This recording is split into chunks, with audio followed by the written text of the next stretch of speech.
नमस्कार दोस्तों, मेरा नाम है विशाल और आप सबका स्वागत है स्टॉक बॉक्स के stock market business and financial updates में। यहाँ पे मैं डिस्कस करने वाला हूँ बिजनेस न्यूज़पेपर्स के कुछ बहुत ही बढ़िया आर्टिकल्स को। मैं पिक करके लाऊँगा आपके लिए दुनिया भर के सारे अच्छे इंपॉर्टेंट न्यूज़ जो आपको फाइनेंशियली इम्पैक्ट कर रहे हैं और उनको यहाँ पे मैं एनालाइज़ करने की कोशिश करूँगा आपके लिए। सिर्फ 10 से 15 मिनट में आप सारी इंपॉर्टेंट खबरों का एनालिसिस देख पाओगे। अगर ऐसी वीडियोस आपको पसंद है तो आप इस चैनल को अभी सब्सक्राइब कर लो एंड आप इस वीडियो को लाइक भी कर दो ताकि रोज आप ऐसे वीडियोस को देख पाओ और मिस ना करो। एंड यहाँ पे शुरुआत करने वाला हूँ बहुत ही इंटरेस्टिंग आर्टिकल से और ये है इंडिया की ऐसी कंपनी के बारे में जो मैं कहूँगा one of the biggest SUV companies है इंडिया की। सबसे ज़्यादा एसयूवीज बेचते हैं ये, एसयूवी गाड़ियाँ ही बनाते हैं, that is Mahindra and Mahindra. Mahindra and Mahindra is famous for जो डीजल कार्स हैं इनकी, राइट? बड़ी एसयूवीज आती हैं, भारी गाड़ियाँ आती हैं या फिर जो कमर्शियली चलती हैं, बोलेरो वगैरह। सो अगर आप देखोगे तो इनका कहना है कि इलेक्ट्रिक व्हीकल्स ओवरऑल 25% कंट्रीब्यूट करेंगी, पावर करेंगी इनके एसयूवी सेल्स को बाय 2028। 25% सेल मतलब महिंद्रा की हर चौथी बिकने वाली जो गाड़ी है, वो इलेक्ट्रिक व्हीकल होने वाली है। ये दावा किया है महिंद्रा ने। So which is a very big change इतने कम टाइम में। और स्पेसिफिकली ईवी लोग क्यों कहते थे कि लोग अडॉप्ट नहीं करेंगे? क्योंकि बहुत महँगी है। 10 लाख से नीचे कुछ आता नहीं है और ज़्यादातर गाड़ियाँ इंडिया में वो है जो 10 लाख से कम की है। बट अब पिक्चर बहुत चेंज हो चुका है और बड़े-बड़े एक्सपर्ट्स भी यहाँ पे गलत साबित हो चुके हैं। तो ये उनके लिए ज़्यादा इम्पोर्टेंट आर्टिकल है, जो भी इन्वेस्टमेंट्स करते हैं, जो पोर्टफोलियोज़ बना रहे हैं और सोच रहे हैं कौन-सी ऑटोमोबाइल कंपनी उन्हें रखनी चाहिए और क्या फ्यूचर उन्हें लगता है कि होगा। अब यहाँ पे आपको समझ में आ रहा होगा कि कंपनीज़ खुद अगर ये सेट कर रही हैं कि 20 से 25% जो एसयूवी सेल्स है, वो इलेक्ट्रिक होने वाली है कैलेंडर ईयर 2027 से। मतलब कि सिर्फ 2 साल हैं इसमें और 2028 फ्रॉम करंट अभी 8% है और ये बढ़ कर के कितना हो जाएगा? 25%। अभी अपकमिंग आ रही है इनकी एक्स ईवी 9S जो 7 सीटर एसयूवी है और ये 2026 जनवरी से सेल पर आ जाएगी, ये कहना है महिंद्रा का। ये बेट कर रहे हैं कि इंफ्रास्ट्रक्चर आगे ऐसे ही इंप्रूव होता रहेगा, कंज्यूमर इंटरेस्ट भी लॉन्ग रेंज ईवीज़ में है। तो लॉन्ग रेंज अगर आ रहा है, लोगों को अगर रेंज एंग्जायटी नहीं है तो वो ज़रूर इसमें इन्वेस्ट करेंगे और इलेक्ट्रिक कार्स लेंगे। अब इंडिया के पैटर्न की बात ना करूँ मैं, और अगर आप देखो तो बहुत सारे लोग पोर्टफोलियोज़ भी ऐसे बनाते हैं कि यूएस में क्या हो रहा होगा या चाइना में क्या पैटर्न आया और उस बेसिस पे इन्वेस्टमेंट्स करते हैं और वो थीसिस बहुत सक्सेसफुल होती है। क्यों? क्योंकि हम उनसे थोड़ा पीछे चल रहे हैं। तो वहाँ पे अगर आप देखो अमेज़न 1995 में आ गया था। उसके बाद यहाँ फ्लिपकार्ट और अमेज़न जब आया, स्नैपडील आया तो उन्होंने कुछ नहीं किया, उनके मॉडल को रेप्लिकेट करके इंडिया में काफ़ी अच्छा बड़ा बिज़नेस बनाया है। अब चाहे ओला की बात करो या जितने भी बड़े-बड़े बिज़नेसेस हैं इंडिया में, बहुत सारे जो स्टार्टअप्स हैं वो डुप्लीकेट कॉपीज़ हैं यूएस के या फिर चाइना में देखा उन्होंने कि ये चीज़ हो रही है। अब देखोगे यूएस चाइना में तो बहुत अच्छा एडॉप्शन है इलेक्ट्रिक व्हीकल्स का। चाइना वगैरह में स्पेसिफिकली अगर आप देखोगे यूएस की और चाइना दोनों की सबसे बड़ी कंपनीज़ कौन है? कार कंपनीज़ वो कंपनी है जो प्योर इलेक्ट्रिक कार्स बनाती हैं और कुछ नहीं बनाती हैं। तो इंडिया में भी आप ये मान के चलो अगले 20 सालों में इंडिया की सबसे बड़ी कंपनी ऑटोमोबाइल वो होगी जो शायद प्योर इलेक्ट्रिक हो। कि ऐसा ही यूएस में है, ऐसा ही यूरोप में आपको देखने को मिल जाएगा आगे और ऐसा ही चाइना में इस वक़्त है ऑलरेडी। तो उनका कहना है कि 20 से 25% जो हमारा पोर्टफोलियो है वो ईवी ज़रूर होगा और सारी कार कंपनी समझ गई हैं, अगर हमने नहीं अडॉप्ट किया then we will be dead. तो क्लोज़ टू 60% जो महिंद्रा कस्टमर्स हैं उन्हें रियल वर्ल्ड रेंज मिल रहा है ऑफ मोर देन 500 किलोमीटर्स, इनका ये कहना है। And this is building word of mouth. लोग एक-दूसरे से ये शेयर कर रहे हैं कि ऐसा है, वो ऐसा एक्सपीरियंस कर रहे हैं। एंड अगर आप देखोगे तो पिछले 7 महीनों में ही 30,000 यूनिट्स ये बेच चुके हैं अपनी इलेक्ट्रिक गाड़ियों का, BE6 एंड XEV 9e का। एंड 8,000 करोड़ का रेवेन्यू भी इन्होंने जनरेट कर लिया है इन दोनों गाड़ियों से। तो ये मार्केट लीडर बन चुके हैं ऑलरेडी एफवाई 26 में। तो एक टाइम था जब टाटा का 90% मार्केट शेयर हुआ करता था। अब आप देखो कि टाइम के साथ अगर आप चीज़ें इनोवेट नहीं कर पाओगे, तो लोग तुरंत से कैच अप भी कर लेंगे। और ईवी ग्रोइंग ईवी डिमांड को इन्होंने मीट करने के लिए आप देखोगे तो एक्सईवी 9S को लेकर के आ रहे हैं, जो महिंद्रा के इलेक्ट्रिक मोबाइल प्लांट में मैन्युफैक्चर होगा और इनका गोल है कि 4,500 से 5,000 units a month to 7,000 units by April 2026 ये बिकने चाहिए। ये इन्होंने अपना गोल रखा है और इन्होंने ये भी कहा है कि 1,000 चार्जिंग पॉइंट्स भी बनाएँगे 2027 के एंड तक। So we are getting a good positive statement about electric vehicles Indian manufacturer से, ठीक है? So you have to consider this अगर आप बेट करना चाह रहे हो ऑटोमोबाइल इंडस्ट्री पे कि सबसे सक्सेसफुल तो वही होगा जो ईवी को क्रैक कर लेगा।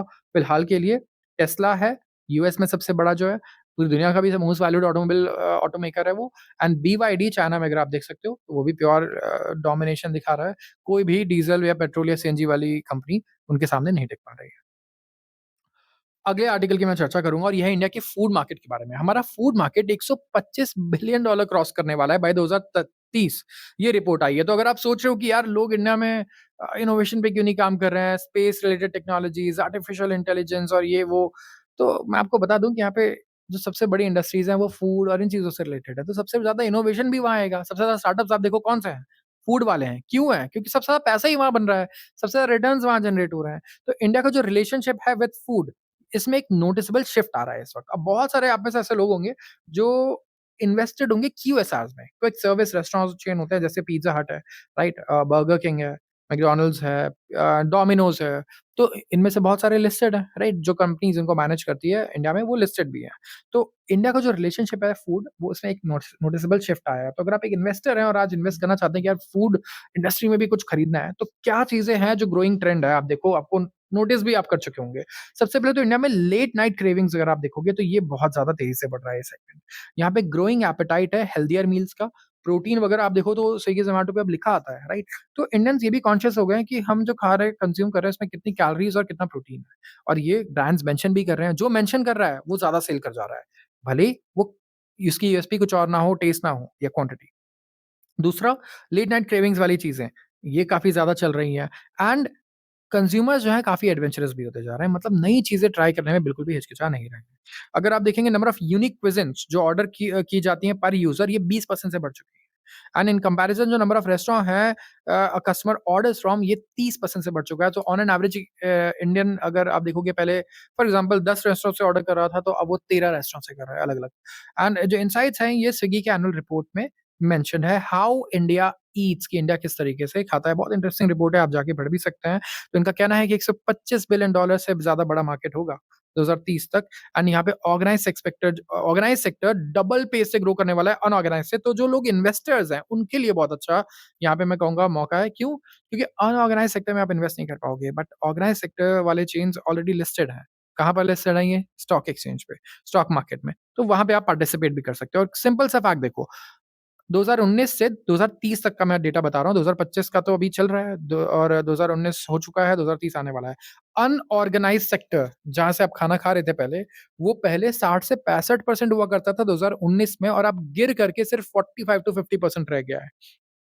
ऑर्गनाइज़्ड सेक्टर जो पहले 35 टू 40% था, अब 50 टू 55% हो गया है। और 2030 के बाद भी जो इसकी रफ्तार है ग्रोथ की, ऑर्गनाइज़्ड की, ये डबल रहने वाली है, बहुत ज़्यादा तेज़ी से डबल डिजिट में रहने वाला है एज़ कम्पेयर टू अनऑर्गनाइज़्ड। सो ये ग्रो करेगा 2x स्पीड से ऑफ अनऑर्गनाइज़्ड सेक्टर।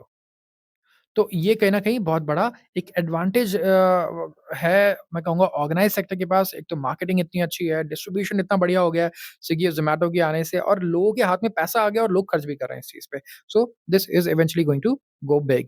अब फूड सर्विस मार्केट अगर आप देखोगे भी और जीडीपी शेयर देखोगे, तो अब ये देखो, इंडिया में मार्केट साइज़ जीडीपी का सिर्फ 1.9% हिस्सा है किसका? फूड का, फूड सर्विसेज़ स्पेंड का।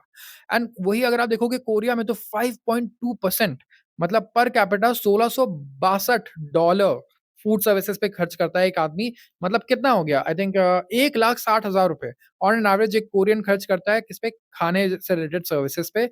और इंडिया में सिर्फ $55 है ये, मतलब हम लोग शायद ₹3500 या 4-5 हज़ार रुपए खर्च करते हैं, ₹5,000, दैट्स इट। खाने से रिलेटेड सर्विसेज़ पे। और जीडीपी का भी मार्केट साइज़ आप देखो, कोरिया का कितना है? 5.2%, जापान का 4.1%, ब्राज़ील 5.9% है और इंडिया सिर्फ 1.9% है। तो यहाँ ग्रोथ के प्रॉस्पेक्ट्स हैं, यहाँ पे पोटेंशियल अभी नज़र आता है। तो हमने 2 पोटेंशियल आइडेंटिफ़ाई किया है फ्यूचर के लिए, ठीक? एक तो इलेक्ट्रिक व्हीकल्स हमने देखा, किसी भी देश में सबसे बड़ी कार कंपनी अब वो है, बड़े-बड़े देशों में, जो प्योर इलेक्ट्रिक है। कुछ नहीं बना रही है प्योर इलेक्ट्रिक के अलावा। और इंडिया में तो हमारे पास ऑप्शन है नहीं खैर। एंड इसके अलावा फूड सेगमेंट में अगर आप देखोगे, तो इंडिया में बदलाव क्या है? ऑर्गेनाइज़ पे लोग ज़्यादा भरोसा कर रहे हैं, लोग ज़्यादा पैसा खर्च कर रहे हैं। एंड उसी पे अगर आप देखोगे तो सबसे ज़्यादा ग्रोथ भी आ रहा है। तो 2 गुना ग्रोथ आने वाला है ऑर्गेनाइज़ में, और अनऑर्गेनाइज़ उतनी ही तेज़ी से नीचे गिरने वाला है। सो यहाँ पे भी बढ़िया अपॉर्च्युनिटीज़ है। एंड दूसरी कंट्रीज़ में जब लोग इतना ज़्यादा स्पेंड कर रहे हैं फूड रिलेटेड सर्विसेज़ पे, जब वो पैसा कमा रहे हैं, तो जब इंडियंस भी पैसा कमाएँगे, तो ये ह्यूमन नेचर है कि वो यहाँ पे बहुत ज़्यादा खर्च करेंगे। और यहाँ पे इसीलिए 3 से 4 गुना खर्च यहाँ पे बढ़ सकता है, और इसका मार्केट साइज़ भी 3 से 4 गुना हो सकता है अगर इंडिया का पर कैपिटा इनकम बढ़ता है। It's very simple.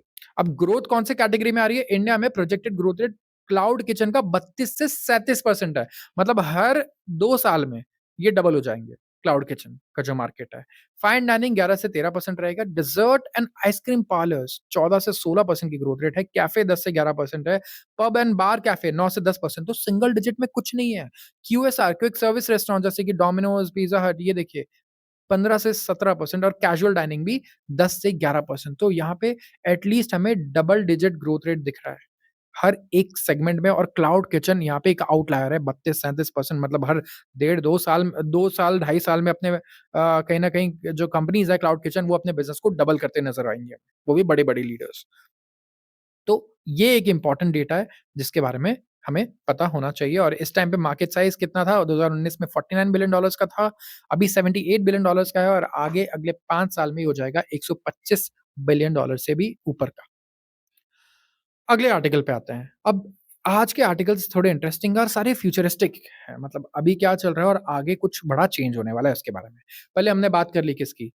कार्स की, फिर बात किया खाने की हैबिट्स की, वहाँ पे क्या चेंजेस आ रहा है। अब बात करेंगे एनर्जी की, राइट? तो एनर्जी, चाहे इलेक्ट्रिक व्हीकल को आप चलाने के लिए एनर्जी चाहिए हमें, राइट? हर चीज़ को मैन्युफैक्चर करने के लिए एनर्जी चाहिए। तो एनर्जी के लिए इंडिया एक नया सोर्स ढूँढ रहा है, और इंडिया फोकस कर रहा है ग्रीन एनर्जी पे, रिन्यूएबल एनर्जी पे। बहुत टाइम से ये थीम फेमस भी है। अब हम लोग फोकस कर रहे हैं बहुत ही ज़्यादा न्यूक्लियर सेक्टर पे, और ये ऐसा सेक्टर है मुझे लगता है कि जिसमें आपको बिल्कुल भी यहाँ पे इग्नोर नहीं करना चाहिए।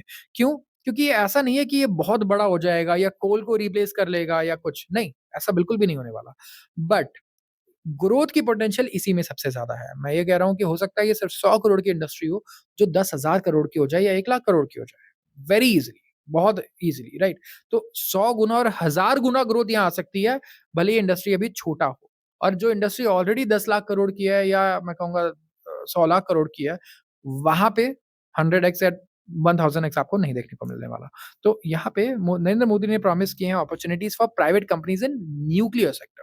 एंड यहाँ पे कई दिनों से मैं डिस्कस कर रहा हूँ स्मॉल मॉड्यूलर रिएक्टर्स के बारे में भी, और कौन सी कंपनीज यहाँ पे पार्टिसिपेट कर सकती है। तो वो भी मैं डिस्कस कर लेता हूँ फिर से। तो हम बहुत इंपॉर्टेंट स्टेप ले रहे हैं कि हम न्यूक्लियर सेक्टर को ओपन अप करें, फॉरेन इन्वेस्टमेंट भी इसमें लेकर के आएँ, और प्राइवेट सेक्टर के लिए सबसे पहले हम यहाँ पे कुछ चीज़ें करें कि वो भी यहाँ पे पार्टिसिपेट कर पाएँ। तो हम कुछ रिफॉर्म्स कर रहे हैं। हमारे जो लॉज़ है ना, न्यूक्लियर लॉज़, वहाँ पे देखो आप बड़े-बड़े रिफॉर्म्स आ रहे हैं, जिससे हम एनर्जी सिक्योरिटी को स्ट्रेंथन करना चाहते हैं। कहीं न कहीं हम थोड़ा लाइट करने वाले हैं, चीज़ों को थोड़ा कम स्ट्रिक्ट करने वाले हैं प्राइवेट प्लेयर्स के लिए, तभी वो यहाँ पे हमें आते हुए नज़र आएँगे। एंड इन्होंने स्पेस सेक्टर को रेफर करते हुए कहा कि जो यूथ है, स्पेसिफिकली अगर आप देखोगे Gen Z, they are enthusiastically and इन्होंने रिस्पॉन्ड किया है, and they have taken full advantage of the opportunity. So अभी हमारे पास 300 से ज़्यादा स्पेस स्टार्टअप्स हैं इंडिया में, and they are giving a new hope to the future of Bharat space journey. So we, इन्होंने स्पेस मेंशन किया, बट इसमें स्पेसिफिकली अगर न्यूक्लियर में बात करूँ, तो कौन-सा सेक्टर है जो बहुत ज़्यादा मैं कहूँगा प्राइवेट प्लेयर्स हैं जो बहुत अच्छा कर सकते हैं? इसमें कुछ ऑलरेडी नाम हैं, जो इस आर्टिकल में नहीं दिए हुए हैं, बट मैं आपको बता दूँगा कि मैंने पहले भी बहुत कवर किया है। एल-एन-टी जैसी कंपनीज़, एल-एन-टी हो गई, एनटीपीसी हो गई।